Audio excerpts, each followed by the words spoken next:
And now, in studio, bringing his Midwest values from the Show Me State to the land of San Diego. He's a triple threat, licensed as an attorney, mortgage broker, and a top producing realtor who's crushing the competition. Here to deliver you what's happening in the trenches of the market. Your host, Michael Gaddis. Welcome to the Michael Gaddis Show on AM 1170 The Answer. I am your host, Michael Gaddis of michaelgaddis.com and frontierloangroup.com. And I am here again tonight at 7 p.m. as I am every Monday night at 7 p.m. to talk about anything and everything related to real estate and some things not related to real estate, as it has been lately on the show. So, hey, Paul, before we get started, did you see the Super Bowl last night? Let me tell you something. This year was the year that I kept telling my son. My son is 11 years old, and I told him, I remember it was way back with the NBA championship. I told him, I said, look, it's never over till it's over, in the words of Yogi Berra. It's never over till it's over. And you know what happened? Cleveland came back and beat after being down 3-1. Never seen the NBA. That's right. And then the Cubs come back after being down 3-1.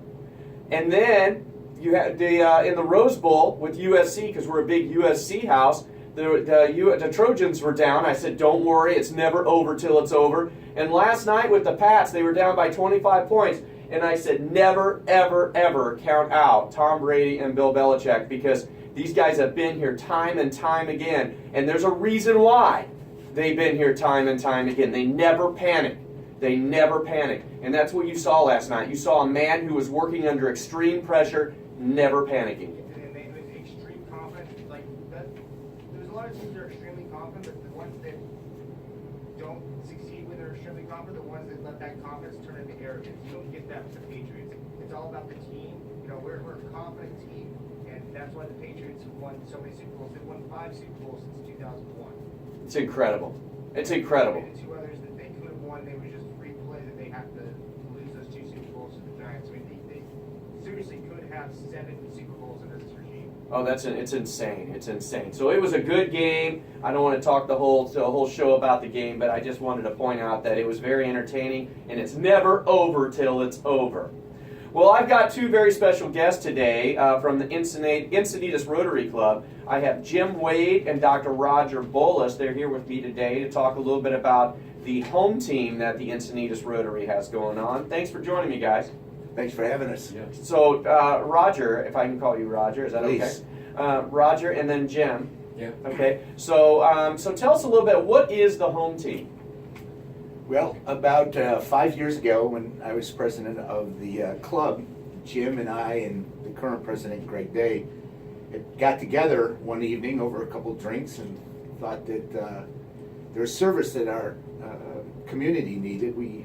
Our Rotary Club does a lot of work with youth historically, and we thought, well, what segment needed a little bit of help? And well, immediately kind of came to the idea of working with our seniors. I'm from the East Coast, and my mom's was in the late 80s, and often have need for just small fix-it projects, and they end up having to pay an exorbitant amount of money. So we thought, as a service club, it was an area that we could fill a need for. Well, let me tell you a little something about me you might not know. I specialize in reverse mortgages, and I encounter seniors all the time. And I'm going to tell you a quick little story. I have a senior that is up in Long Beach. When I met her this summer, she's 69 years old, going on 90, and her husband had just passed away about, I'd say 3-4 months ago. So when I made the appointment to see her, I had no idea what I was going to expect, what I was expecting. But when I went up to the house, the first thing I noticed was that this was the house on the block that you knew something was wrong with. The house was falling down, it had, deteriorated, the paint was flaking off, the gutters were rusted, there was dead grass. It was the eyesore of the community, and I knew that, and frequently when I encounter seniors, one of the biggest problems I have as a reverse mortgage professional is that the house has significant deferred maintenance. It's very typical, as seniors get older. This one in particular was a little bit more than that. So when I knocked on the door, she answered the door, and and she's definitely grieving because of the loss. She'd been married for a number of years. He had taken care of everything, and he had been sick for a number of years. So he's the one that maintained the house. He's the one that took care of the bills. He's the one that did everything. She took care of him and the house, the inside of the house. So when I started talking to her, I realized very quickly that she was kind of lost, and she didn't know what to do with him being gone. Not just emotionally, but as far as, she wouldn't even know where to begin to try to fix this house. So I told her, I said, we talked about whether a reverse mortgage is right for her or not. And I said, well, look, regardless of whether you end up getting a reverse mortgage or not, I said, we've got to really work on this house. I said, you can't continue to live here like this if you want to. I mean, the house is literally falling apart. And she says, well, I know that. And I said, well, look, the first thing we have to do is we have to fix all this wood rot and this paint around the house. And I said, so why don't you do this for me? Why don't you go out and get some bids from some local painters? She goes, well, I don't know how to do that. And I said, well, I tell you what, my assistant Caitlin will look some painters up in Long Beach. She'll give you some numbers, and you can make some phone calls.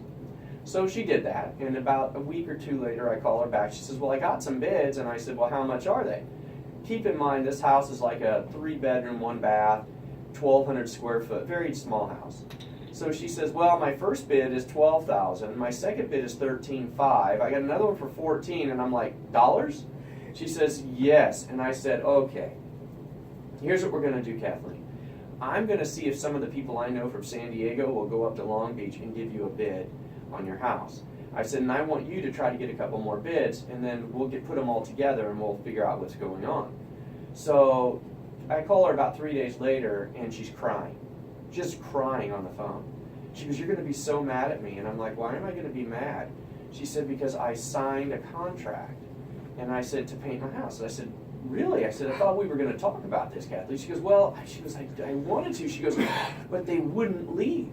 She said, they were in my house for 4 hours. They would not leave my house. And I said, really? And I said, how much did you pay? It was $13,500. She goes, I swear to you, I didn't want to sign. I kept telling them to call you, that you were the one making the decision. And I said, do you have their phone number? And she said, yeah. And I said, look, Kathleen, you give me that phone number, and you don't worry a bit. I'll take care of this. And I don't like to move, because I have multiple disciplines, because I'm a lawyer, I'm a mortgage broker, and a real estate broker. I don't like to switch those hats very often, but I did in this time. And I put my legal hat on, and I read that guy, the Riot Act. And I don't think that guy will ever go to Long Beach ever again, because I told him if I ever see him anywhere near anybody that I know, I was going to bring the wrath of God down upon him. So to make a long story short, I got one of my people went up there and gave her a bid. We ended up getting her house fixed, all the wood rot, the paint, everything done for $3,500. And it just shows you how much people take advantage of her. Interestingly enough, 2 weeks later, her furnace goes out, so we have to get a furnace. She calls a furnace guy over there. And the furnace guy's there. She goes, well, the furnace guy's here. Can you talk to him on the phone? She calls me. I said, yeah. She goes, well, he's a little confused about why I have to talk to you, why he has to talk to you. I'm like, don't worry about that. Put him on the phone. So he gets on the phone, and she goes, yeah, we're going to do is for her furnace and her air conditioner, and we're going to charge her, I think it's $14,000 or something like that. And I'm like, oh, you're insane. And I said, well, thank you for your bid. I said, well, he goes, well, aren't you going to sign it? I'm like, aren't you going to tell her to sign it? I'm like, I'm sorry. He goes, well, why do you need to shop around? Why? I'm telling you, I'm giving her a good deal. I'm like, who do you think you're talking to? You think I'm just because you're calling this lady, you're going to see this lady and she's calling me, I'm going to say, oh yeah, hey, great, that's great, go ahead and sign it. I said, I don't know anything about furnaces or how much they should cost. I know especially not to take the first guy that comes over there. So I said, well, thank you very much for the bid. We'll shop around. If you're competitive, we'll call you back. So he leaves the house. I talked to Kathleen for about 10 minutes. Next thing you know, there's a knock on the door. And she goes, oh, he's back. And so he knocks. He goes, hey, she answered the door. He goes, can I talk to that guy again? And so he talks to me. He goes, hey, can you do it? What if I do it for 11?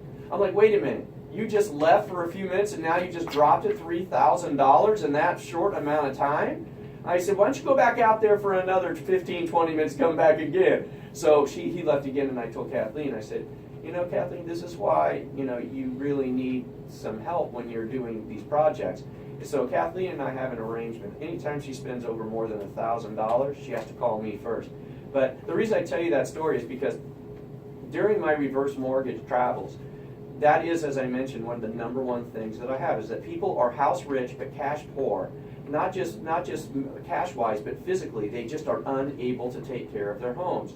So if I understand what you do, you guys visit people like these people, and you try to help them out with projects that they might not otherwise be able to do. Is that correct?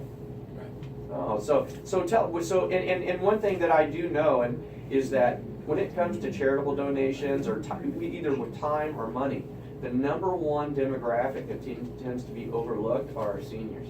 Everybody wants to, they want to, donate for the puppies, or they want to donate for the children, which is great. They're great causes.